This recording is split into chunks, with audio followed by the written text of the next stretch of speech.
ഇവിടുത്തെ രാഷ്ട്രീയ പാർട്ടികൾ മാറി. അത് ഇലക്ഷൻ പടിവാതിൽക്കൽ എത്തി നിൽക്കുന്നു. സത്യത്തിൽ ഇത് BJP നടത്തിയ ഒരു അസാധ്യമായ അപാരമായ ഒരു പൊളിറ്റിക്കൽ സർജിക്കൽ സ്ട്രൈക്കാണ്. ആ സമയത്ത്, അതായത് ഇവിടുത്തെ കാര്യം,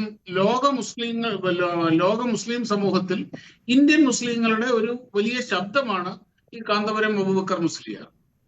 അങ്ങനെയുള്ള ഒരു വ്യക്തിയുടെ നിലപാട് ഇങ്ങനെയാണെന്നുള്ള അറിയുമ്പോൾ സത്യം പറഞ്ഞു കഴിഞ്ഞാൽ ഈ നറേറ്റീവുകൾ മുഴുവനും ഇവിടെ തകർന്നു പോവുകയാണ് ചെയ്യുന്നത്. അല്ല, സമസ്ത തന്നെ ഇപ്പോൾ കാന്തപുരം പ്രതിനിധാനം ചെയ്യുന്നത്, നമ്മൾ AP സമസ്ത എന്നാണല്ലോ പറയുന്നത്. സമസ്ത തന്നെ നേരത്തെയൊക്കെ അവരുടെ ഒരു നിലപാട് എന്ന് പറയുന്നത് ന്യൂനപക്ഷങ്ങൾക്കെതിരെ രാജ്യത്ത് ആക്രമണങ്ങൾ നടക്കുന്നുണ്ട് എന്ന് തന്നെയാണ്. കാന്തപുരം ഇങ്ങനെ പറയുമ്പോഴും അതാണ് കാന്തപുരം ഒരു ഒറ്റുകാരനാണ് എന്ന രീതിയിൽ ചില മുസ്ലിം സംഘടനകളുടെ അടുത്ത് വന്നപ്പോൾ മുജാഹിദ് സംഘടനകൾ കാന്തപുരത്തിനെതിരെ രംഗത്ത് വന്നിട്ടുണ്ട്. അദ്ദേഹം മുസ്ലിം സമുദായത്തിൻ്റെ യഥാർത്ഥ കാര്യങ്ങളല്ല വെളിയിലേക്ക് പറഞ്ഞത്.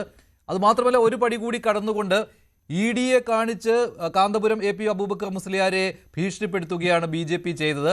അതിൽ പോയി ചാടി കാന്തപുരം എന്ന രീതിയിൽ പോലും വിമർശനങ്ങൾ ഉയർന്നു വരുന്നുണ്ട്. അത് ഈ പൊടുന്നനെയുള്ള നിലപാട് മാറ്റത്തെക്കുറിച്ചാണ് ശ്രീ ഷാബു പ്രസാദ്.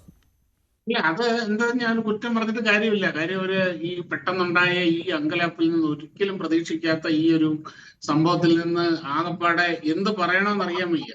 ആ ഒരു അവസ്ഥയിൽ നിന്ന്, ആ ഒരു മാനസികാവസ്ഥ നമുക്ക് മനസ്സിലാക്കാവുന്നതേ ഉള്ളൂ മഞ്ജുഷേ.